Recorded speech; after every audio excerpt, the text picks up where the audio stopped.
I am GPA 5. No, আপনি mention করেন না। লেট মি সে। এত উত্তেজিত হেন না, এত উত্তেজিত হেন না। অর্ডার। জিয়া পরিবারকে আমি নিশ্চিহ্ন বা এটা হাবিজাবি করতে বলেছি। I am giving challenge. Where, when, how? মুক্তিযুদ্ধের ইতিহাস যখন বলতে হবে তখন আমি কার সাথে? আমি হাবার সাথে যুদ্ধ করছি, আমরা রাজাকারের সাথে যুদ্ধ করছি, এবং তাই আমরা এখানে আসছি। সবাই আমাকে খুব ভালোবাসে, তো এই জন্য আমাকে নিয়ে কসলায় সবাই। জামাত ইসলামীকে নিয়ে সারা দিন বলতে পারবো ইনশাআল্লাহ, আপনি খালি সময় দেন সামনে। এই যে নাহিদ ভাই কই আজকে হ্যাপি বার্থডে বললাম, সে দেখি আগে গুলি নাকি আগে খাবে। কে মারবে ভাই তোমার? গত সপ্তাহে লক্ষ্য করলাম আমাদের মাননীয় প্রতিমন্ত্রী বিদ্যুতের সংকট নিয়ে কথা বলার সময় আমাদের অমিত সাহেব একটা জায়গায় একটা ওয়ার্ড ইউজ করলো, ফ্যাসিস্টের অব্যবস্থাপনা। আমি মনে করি এটা অনেক সফট এবং মাইল্ড একটা ওয়ার্ড ব্যবহার করা হয়েছে। আওয়ামী লীগ আমলে কোনো অব্যবস্থা হয় নাই বিদ্যুৎ খাতে। আওয়ামী লীগ আমলে হয়েছে লাগামহীন দুর্নীতি আর চুরি বিদ্যুৎ খাতে। আর্টিফিশিয়াল ক্রাইসিস ক্রিয়েট করা হয়েছে মাননীয় স্পিকার। গ্যাস উত্তোলন করা হয় নাই বাপেক্স দিয়ে, ফেয়ার করা হয়েছে তৌফিক এলাহি সাহেবকে দিয়ে, যেটা ছিল সম্পূর্ণ একটা ব্লাফ। তারপর কুইক রেন্টাল দিয়ে কুইক ডিস্ট্রয় করা দিয়ে হয়েছিল এই দেশকে, এবং সেই বোঝা আমরা এখনো বয়ে বেড়াচ্ছি। আমি এই কথাটা সম্মানের সাথে এই জন্য বলি না, আমি কয়েকদিন ধরে আই ওয়াজ ওয়ান্ডারিং যে কেন তরুণ সমাজরা বারবার শুধু জুলাইতে এই 36 দিনের কথাই বলে। দেন আই রিয়েলাইজড যে আমরা 2008 থেকে গত 17 বছরের আওয়ামী লীগের অত্যাচারের কথা তাদের সাথে কানেক্ট করতে পারি নাই। আমার সামনে বসা মাননীয় সংসদ সদস্য আমার ভাই নাহিদ, হাসনাত, দে আর অনলি 28 years of age। 18 বছর আগে তাদের 10 বছর বয়স ছিল। তারা শেয়ার মার্কেটের দরবেশের অত্যাচারে 30 লক্ষ লোকের ফকির হয়ে যাওয়ার কথা জানে না, জানলেও সেটা ফিল করে না। বিডিআর পিলখানার কথা ফিল করে না, হয়তো জানে। তারা হেফাজতের সময় আলেম ওলামাদের রাস্তায় কান ধরে উঠায়া বসার সেই অপমানের কথা ফিল করে না। We couldn't connect to them. তারা হয়তো শুনেছে, তারা জানে না এই পার্লামেন্টকে কিভাবে নষ্ট করা হয়েছিল। ইয়াবাবদি, who is a Pablo Escobar, সবচেয়ে বড় ড্রাগ লর্ড এই দেশের, তাকে এখানে বসানো হয়েছিল। মমতাজকে বসানো হয়েছিল। তৎকালীন রাষ্ট্রপ্রধানকে এখানে বসে হজরত উমরের সাথে তুলনা করে দেওয়া হয়েছিল। প্লিজ, হজরত উমরের সাথে তুলনা করে দেওয়া হয়েছিল। এখানে বসে তৎকালীন রাষ্ট্রপ্রধানকে হজরত উপাধি দেওয়া হয়েছিল, পীর আউলিয়া দেওয়া হয়েছিল। আপনি এখানে বসা, যদি মেজর হাফিজ সাহেব থাকতো আমি বলতাম 2009 সালে আমি ওরা বাই ইলেকশন করতে গিয়েছিলাম, ধানের শীষের ভোট দেওয়ার জন্য এক কর্মীর বুড়া আঙ্গুল কেটে দেওয়া হয়েছিল। এই জিনিসগুলি আমরা কানেক্ট করতে পারি না, আমরা ইয়াং জেনারেশনকে পৌঁছাতে পারি না। তাহলে তারা রিয়েলাইজ করতো এরকম 36 দিনের জুলাইয়ের ছোট ছোট জুলাই আমরা 17 বছর উপলব্ধি করেছি। মাননীয় স্পিকার গেল সংসদের কথা, জুডিশিয়ারির কথা ইমাজিন করেন। আর্স্কিন মেয়র পার্লামেন্টারি প্রসিডিংসে বলা আছে জুডিশিয়ারি নিয়ে আমাদের কথা বলা উচিত না, বাট আমার বলতে হচ্ছে একটা দেশ থেকে চিফ জাস্টিস ভেগে চলে গিয়েছে। কি পরিমাণ ইন্টিমিডেশন, কি পরিমাণ প্রেজুডিশিয়াল এফেক্ট, সেটা আর অন্যান্য হাইকোর্টের জাস্টিস রূপে পড়া হয়। আমার দেশ নেত্রী খালেদা জিয়ার বিচারের রায় গণভবনের বারান্দায় বসে লেখা হয়েছে, যেখানে লক্ষ কোটি টাকা এক একটা মন্ত্রী 700 বাড়ির মালিক ডুবাইতে হয়েছে। আজকে মাননীয় প্রধানমন্ত্রী বসা, উনার রায়ও হয়তো গণভবনের কোনো করিডোর থেকে রাখা হয়েছিল। জুডিশিয়ারিকে এভাবে ধ্বংস করে দেওয়া হয়েছে। ব্যুরোক্রেসি, তিতাসে নাকি কেজিতে করে টাকা খেত। ওয়াসার এমডি কে সরানোর জন্য হাইকোর্টে রিট করা হয়েছে, থাকসিন কি নাম তার। একটা বিসিএস পরীক্ষাতে বঙ্গবন্ধু শেখ মুজিবুর রহমানের ছবির পিছে যদি জাতির জনক না বলা হয়, তাহলে সেই পরীক্ষায় পাশ করানো হয় নাই। এরপরও ডিএনএ টেস্ট করে 15 লাখ টাকা ঘুষ নিয়ে তারপর বিসিএস এ চাকরি দেওয়া হয়েছে। এটা তো গেল শুধু এই সংবাদ মাধ্যম, চ্যানেল 1, দিগন্ত, ইসলামিক টিভি। পত্রিকার মালিকরা রাত্রে ঘুমাতে পারতো না।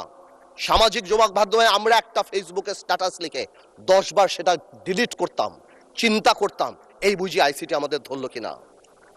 ব্যবসায়ীদের কথা বলেন, বাংলাদেশের ব্যবসায়ীরা সব দলের সাথে সম্পর্ক থাকবে ঠিক আছে, কিন্তু কিছু ব্যবসায়ী ভয়ে চলে গিয়েছে। আমরা এও শুনেছি বড় বড় ব্যবসায়ীরা তৎকালীন সরকার প্রধানকে মা, আম্মু বলে সম্বোধন করেছে। কেউ কবিতা বলেছে, তুমি আমার প্রথম, তুমি আমার দ্বিতীয়। আপনারা শুনেন নাই? আমরা শুনেছি। হাউ ডিসগাস্টিং একটা দেশের সিস্টেম, কিভাবে শিক্ষা মন্ত্রণালয়। আপনি চিন্তা করেন, আপনি যদি if you go to YouTube and search I am GPA 5, আপনি লক্ষ লক্ষ ছেলেপেরা জিপিএ 5 পেয়েছে যারা বলতে পারে না ইংরেজিতে যে আই অ্যাম জিপিএ 5। এরা যদি বিদেশে যায় মাননীয় স্পিকার, এদেরকে শো ইউর পাসপোর্ট বললে এরা পাসপোর্ট বুকে নিয়ে শুয়ে পড়বে মাননীয় স্পিকার। আমি এই কথাগুলি কেন বললাম মাননীয় স্পিকার? আমি এই কথাগুলি এই জন্য বললাম, সিস্টেমেটিক্যালি এই দেশকে এমন ভাবে নষ্ট করা হয়েছে। এক, the young generation must realise যেটা আমাদের দোষ। We couldn't connect to them, we couldn't connect to the Gen Z generation and tell them what atrocity been going on. আমরা কি ট্রমার মধ্যে থেকে 17 বছর গিয়েছি। আরেকটা রিজন বোঝা দরকার যে মাননীয় প্রধানমন্ত্রী তারেক রহমান সাহেব বাংলাদেশের ইতিহাসের সবচেয়ে খারাপ সময় বাংলাদেশের দায়িত্ব নিয়েছে।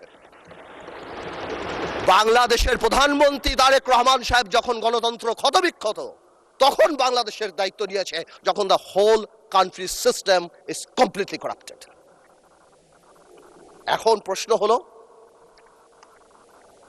আমরা চাই যাতে আমরা এটা ঠিক করি, বাট এই ঠিক করার জন্য সবচেয়ে বড় ভূমিকা আমাদের। আর when I say আমাদের, উই ইনক্লুড বিরোধী দল। কিন্তু আমি বিরোধী দলের একটা জিনিস আমি এটা বুঝি না, ওনারা আমাদেরকে ভালোই বাসে না, আমরা এত চেষ্টা করি। ওনারা বলে না, আমি বলে না মাননীয় স্পিকার, বলে না তুম হামসে মোহাব্বত করো হাম বেওয়াফা নেহি করেঙ্গে। মানে বলি উর্দুতে বললাম যাতে বুঝতে সুবিধা হয়। উর্দু বই দেখছি একটা, আমি একটা উর্দু বই দেখছি, ওই যে পিছিয়ে উর্দু বই একটা, আর আপনাদের সাথে কমিউনিকেট করতে, এনিওয়েজ আমি আপনাকে কল করি, will talk about it later. আচ্ছা, এখানে বসে স্পেশালি আমাদের বিরোধী নেতা শফিকুর রহমান সাহেব এত সুন্দর কথা বলেন, অর্ধেক তো একদিকে ফ্যানই হয়ে গেছে ওনার কথার। উনি এত সুন্দর করে বলেন, আসুন না, কেন না আমরা এটা করতে পারি না, মাননীয় স্পিকার, বিএনপি ফ্যাসিবাদীর রাস্তা ধরে হাঁটা শুরু করছে শফিকুর রহমান। বিড়ালের মতো বাঁচতে চাই না, সিংহের মতো বাঁচতে চাই।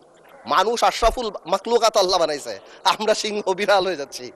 সংস্কার পিছিয়ে গেল, অভ্যুত্থানের প্রস্তুতি হবে। জিয়া পরিবার থেকে মানুষকে মুক্ত করার ঘোষণা। 16 বছর জিয়া পরিবারের থেকে মুক্ত করতে শেখ হাসিনা হেলিকপ্টার দিয়ে পালিয়েছে, সাতরায় পালাবে মাননীয় স্পিকার। বলে কি জিয়া পরিবার মানে বাংলাদেশের গণতন্ত্র, জিয়া পরিবার মানে বাংলাদেশের স্বাধীনতার ধারক বাহক, জিয়া পরিবার মানে বাংলাদেশের স্বাধীনতার ধারক বাহক। এখন জিয়া পরিবার মানে গণতন্ত্রের এখন কেন্দ্রবিন্দু। জিয়া পরিবারে ভাগাবে আল্লাহ। আওয়ামী লীগ সরাতে 16 বছর, আপনাদের সরাতে 16 দিন লাগবে না। এখন এইসব কথা বলার পরও যেই আমরা একটু অ্যাটাকে যাই, আসুন আমরা সবাই এক হয়ে যাই, এই ডাবল স্ট্যান্ডার্ড করে লাভ হবে না। আমি বিরোধী দলের নেতাকে সম্মানের সাথে বলতে চাই, আপনি আপনার ঐক্য আপনার দলে ক্লাস নেন। আপনি বুঝান that he who comes in equity must come with clean hands. আপনি একবার এক কথা বলবেন রাজপথে, গণঅভ্যুত্থান ডাক দিবেন। এই যে নাহিদ ভাই কই আজকে হ্যাপি বার্থডে বললাম, সে দেখি আগে গুলি নাকি আগে খাবে। কে মারবে ভাই তোমার? কেন মারবো? আমরা একসাথে যুদ্ধ করেছি আমরা 2 বছর আগে। Why would we do that? এই যে মাইন্ডসেট, এই মাইন্ডসেট দিয়ে আমরা কোনোদিনও কাঙ্ক্ষিত জায়গায় পৌঁছাতে পারবো না। একটু আগে একটু আগে আমাদের মাননীয় আমার তো ভয় লাগে ওনারে, একটু আগে আমাদের স্বরাষ্ট্রমন্ত্রী সাহেব উনি বলে গেল জাতি বিভক্ত করা যাবে না। তো জাতি বিভক্ত না করলে মুক্তিযুদ্ধের ইতিহাস কিভাবে শিখাবো? হাওয়ার সাথে যুদ্ধ করছে মুক্তি বাহিনী। জাতি বিভক্ত করা যাবে না, বাংলাদেশকে হিন্দু মুসলমানে ভাগ করা যাবে না, আমেরিকা রাশিয়া ভাগ করা যাবে না। কিন্তু মুক্তিযুদ্ধের ইতিহাস যখন বলতে হবে তখন আমি কার সাথে? আমি হাওয়ার সাথে যুদ্ধ করছি, আমরা রাজাকারের সাথে যুদ্ধ করছি, এবং তাই আমরা এখানে আসছি। আল্লাহ, আজকে তো শেষ। এইবার বলতে চাই, এই তো অনেক কথাটা তো বললাম, আমি মনে করি এখন আমরা এটাকে চেঞ্জ করবো কিভাবে? How Time is extended for another 8 minutes for you. আমি আর আপনি কলিগ, মাননীয় স্পিকার, একসাথে পড়াইছি, একসাথে কত কফি খাওয়াইছি আপনারে। এই জন্যই তো 8 মিনিট দিলাম extra. Anyways, thank you, much obliged. First, we need to change the political culture. We have seen that our honorable Prime Minister started that. Political gesture change করতে হবে। আপনাদের বাড়ি গিয়েছেন, আপনারাও করেছেন, নাহিদ সাহেবের বাড়ি গিয়েছেন। এটা রুট লেভেলে নিয়ে যেতে হবে। আমাদের গ্রাম অঞ্চলে যেখানেই আমরা যাই সেখানে এই পলিটিক্যাল কালচার নিয়ে যেতে হবে। Second, foundation of politics. জেনারেশনকে আমরা যে যার মতো ইতিহাস শিখিয়েছি, এই একটা জায়গায় আমাদের আসতে হবে। আমাদের সরোয়ার্দী সাহেব থেকে আরম্ভ করে, ভাসানী সাহেব থেকে আরম্ভ করে, শেরেবাংলা একে ফৌজক সাহেব থেকে আরম্ভ করে বীর শ্রেষ্ঠ, যেটা আমরা অলরেডি দেখতে পাচ্ছি, and thanks to the prime minister, because আমরা সব জায়গায় দেখতে পাচ্ছি এই রেকগনিশনগুলি জেনুইনলি সামনের দিকে নিয়ে যেতে হবে। আনফর্চুনেটলি আজকে আমরা আমাদের ইয়াং জেনারেশনরা, আপনি জিজ্ঞেস করেন কয়জন 7টা বীরশ্রেষ্ঠর নাম জানে, অথচ অনেক আনইম্পর্টেন্ট লোকদের নাম জানে, অনেক আনইম্পর্টেন্ট সেলিব্রিটিদের নাম জানে। তাদেরকে রিয়েলাইজ করতে হবে এই সব লোকেরা সেলিব্রিটি না, দেশের জন্য যারা জীবন দিয়েছে, they are the true celebrity of the country. এবং ফাউন্ডেশন অফ পলিটিক্স মানে যখন আমরা 71 নিয়ে কথা বলবো, এটা তো খুবই ইম্পর্টেন্ট, যেটা আমি কারেক্টলি বললাম যে 71-এর ইতিহাস যেমন জানতে হবে এবং 71-কে জেনারেলাইজ করা যাবে না। Of course we respect 1947, of course we respect 1952, but 1971 is different. 52 আমাদের অর্জন, 71 আমাদের অর্জন, আমাদের আবেগ, আমাদের গৌরব, আমাদের অস্তিত্ব। এটার সাথে কারোই করা যাবে না। I am sorry to say, 71 যখনই আসবে তখন আমার ভাইদের সেই সময়কার ভূমিকার কথা আসবে। and unfortunately they have to live with this stigma rest of the life. এটাকে আপনি সরাতে পারবেন না। এটা মনে আছে আমার, বেসি হ্যাডক নামে কি একজন ছিল আপনার, উনি 1936-এ মনে হয় চার্চিলকে বলেছিল, চার্চিল একটু ড্রাঙ্ক ছিল আর কি, বলেছিল ইউ আর ড্রাঙ্ক পার্লামেন্টে। চার্চিল ঘুরে বলেছিল I am drunk, tomorrow I can be sober, but you are ugly and you shall remain ugly. তো আমরা মাঝে মাঝে লাইন ক্রস করি, কালকে হয়তো ভালো হয়ে যাব, কিন্তু আপনারা যা ছিলেন তা থাকবেন, তাই থাকবেন। এটা বাস্তব, এটাকে মেনে নেয়াই ভালো। 47, 52 আর 71 এক না, প্রত্যেকটারই বিউটি আলাদা। আরেকটা জিনিস ভেরি ইম্পর্টেন্ট, এটা নির্বাচন আগে মাননীয় প্রধানমন্ত্রী অনেকবার বলেছিল, জনগণ। এটা খুব important. We have realise this time যে আমাদের কর্মী কত এক একটা এলাকায় 10,000, 15,000, 20,000, কিন্তু জনগণ 4 lakh, 4.5 lakh vote. Something is wrong, half of the people are not voting, something is wrong, we couldn't connect, আমরা তাদের আনতে পারছি না। সুতরাং আমি মনে করি আগামীতে আমাদের সবারই জনগণ ভিত্তিক সংগঠন করা উচিত। প্রত্যেকটা ইউনিয়ন থেকে ইউনিয়নের অ্যাডভাইজরি কমিটি করে তাদের আমাদের প্রত্যক্ষ রাজনীতির সাথে আনা উচিত। এবং যদি সম্ভব হয়, এটা আমার তরফ থেকে শুধু, আপার হাউস হচ্ছে আমাদের সবচেয়ে বেশি ফরেন কারেন্সি আসে গার্মেন্টস থেকে, বিদেশি থেকে, সেখান থেকেও গার্মেন্টসের বোনদেরকে যদি কোনোভাবে আপার হাউসে রাখা যায়, সো দ্যাট তাদের কথা আমরা শুনতে পারি, অথবা প্রবাসী কথায় যদি 2-1 জন রাখা হয়, আমার মনে হয় ডিরেক্টলি তাদের সাথে আমাদের কানেক্টিভিটিটা হবে। It is just my opinion, আমার বলার জন্য। আরেকটা জিনিস আছে, এটা আরেকটা ইম্পর্টেন্ট জিনিস, সময় তো চলে যাচ্ছে, বেশি সময় নেওয়া যাবে না। আর সামাজিক লিডারশিপ ইজ ভেরি ইম্পর্টেন্ট। সমাজ এখন সাংঘাতিকভাবে বিভক্ত। আপনি ভোট নিতে যাবেন, কোনো বাড়িতে ঢুকবেন, বাবা সারাদিন নামাজ পড়ছেন, অথবা বাবা সারাদিন কাজ করছেন, তার ওয়াইফ সারাদিন নামাজ পড়ছেন, ছেলে একটা টিকটক করে, মেয়ে একটা কোরিয়ান অ্যাক্টর হতে যায়। উই নিড সোশ্যাল লিডারশিপ, এবং এটাকে একটা বন্ধনে আনার জন্য the only thing is religion or culture. আমরা মডার্নাইজেশন, গ্লোবালাইজেশনের নাম করে আমাদের রুট, আমাদের ধর্ম থেকে অনেক দূরে সরে গিয়েছি। আমাদের ধর্মে আর কালচারে ফেরত আসতে হবে যদি সমাজকে বাঁচাতে হয়। সুতরাং আমরা যারা এখানে আছি, তাদের পলিটিক্যাল লিডার হওয়ার পাশাপাশিও প্রত্যেকেরই সামাজিক লিডারের ভূমিকায় যেতে হবে। বেশি সময় নাই, আমি খালি এতটুকু বলবো, আমাদের দেশে আমরা যারা আছি, আমাদের মাননীয় প্রধানমন্ত্রী আরম্ভ থেকে ক্যাবিনেট এবং আপনারা যারা আছেন, আমাদের সবাই কাজ করা উচিত কিছু জিনিস করতে, মোরাল ভ্যালুস বাড়ানোর জন্য। আমি শুনেছিলাম এখানে শিক্ষামন্ত্রী ছিলেন, একবার বলেছিলেন বিভিন্ন ল্যাঙ্গুয়েজের কোর্স করানো হবে। আমি মনে করি একটা স্কুল অফ গাইডেন্সও থাকা উচিত। We lack heroes. আমরা কাদেরকে হিরো বানাবো? প্রায় আমরা হযরত মুহাম্মদ সাল্লাল্লাহু আলাইহি ওয়াসাল্লামের কথা বলি, আমাদের মুশকিলে, আমাদের রাজনৈতিক মুশকিলে আমরা যদি পৃথিবীর সর্বশ্রেষ্ঠ মানব নবী করিম সাল্লাল্লাহু আলাইহি ওয়াসাল্লামকেই ফলো করি, 4 খলিফাই করি, সমাধানের সাথে সাথেও একটা ডিভাইন ব্লেসিং আমাদের থাকবে ইনশাআল্লাহ, এবং আল্লাহ তাআলা আমাদেরকে কোনোদিনও বিপদের দিকে নিতে দেবে না। শেষ কথা একটা বলে যাই, অনেকেই আওয়ামী লীগ নিয়ে কথা বলে, আওয়ামী লীগের ফিরে আসা নিয়ে কথা বলে। আমি একটা কথা আওয়ামী লীগ নিয়ে পরিষ্কার বলে দিতে চাই, জুলাইকে অস্বীকার করে বাংলাদেশে রাজনীতি করার কোনো সুযোগ নাই।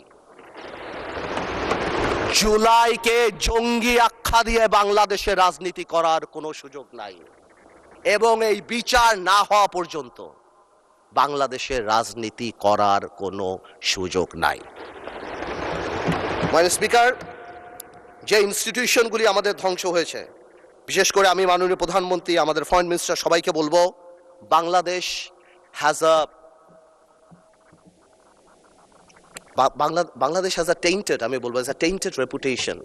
গত সরকারের সময় আমরা স্যাংশন পেয়েছি, স্যাংশন বিদেশের মাটিতে, কিন্তু আমাদের জন্য অত্যন্ত লজ্জাজনক।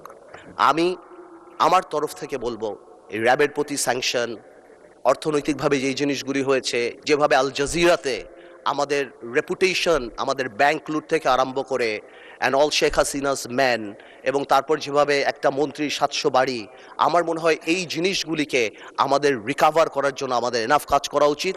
এবং যদি সম্ভব হয় মাননীয় স্পিকার, একটা ইকোনমিক ট্রিজন আইন পাশ করা উচিত, যে ভবিষ্যতে যাদের কর্মকাণ্ডের জন্য বিশ্ব পরিমণ্ডলে বাংলাদেশের অর্থনৈতিক রেপুটেশন নষ্ট হয়, তারা জানি দেশদ্রোহী হিসাবে বিবেচিত হয়।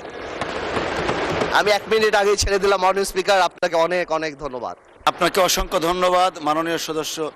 ইয়েস, মাননীয় বিরোধী দলীয় নেতা। পড়ছি মুসিবতে মাননীয় স্পিকার, সবাই আমাকে খুব ভালোবাসে, তো এই জন্য আমাকে নিয়ে কসলায় সবাই।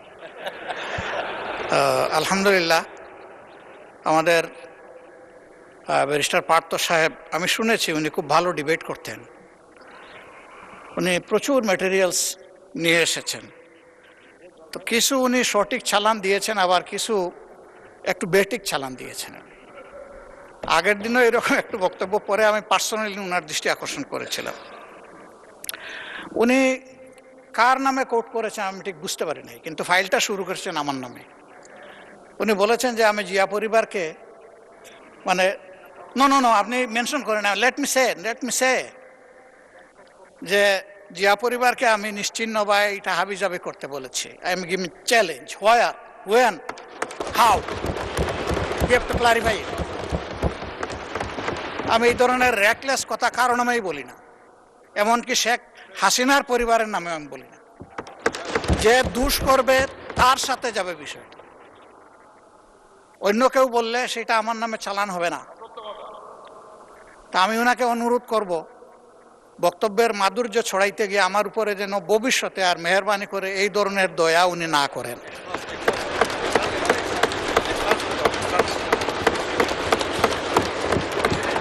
আমাকে এত ভালোবেসে সব কিছু আমার নামে চালান দিলে আমি বুঝাবুঝে বহন করতে অপারক। কথা তো হয়ে গেছে। এক মিনিট, এটা আমি বলছি, এই যে আমার হাতে ডকুমেন্ট আছে, জিয়া পরিবার থেকে মানুষকে মুক্ত করার এনসিপির এক নেতা বলেছেন। আমি তো ওনার দাঁড়ান, এত উত্তেজিত হেন না মাননীয় স্পিকার, আমি বলছি এখনো, মাননীয় সদস্যবৃন্দ, নিজেই বলছি, মাননীয় আমি বলছি যেটা তার কথা, আমি ওনার কথা বলি না। Mister Andalib Rahman, honourable members, আপনারা বসেন দয়া করে। কথা বলি নাই, ওনার ঐক্যের কথা বলেছি, কথা বলি নাই। Order. Honorable members on my left side. Honorable member on my left side. Please take your seat. Honorable members on my left side, please take your seat.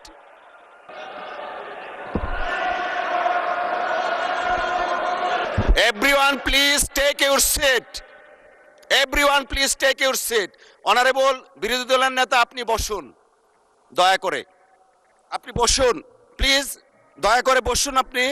আপনি একটু বসবেন, তারপরে of course we need your help, but আপনাকে এখন একটু বসতে হবে, আমি কিছু কথা বলবো প্লিজ।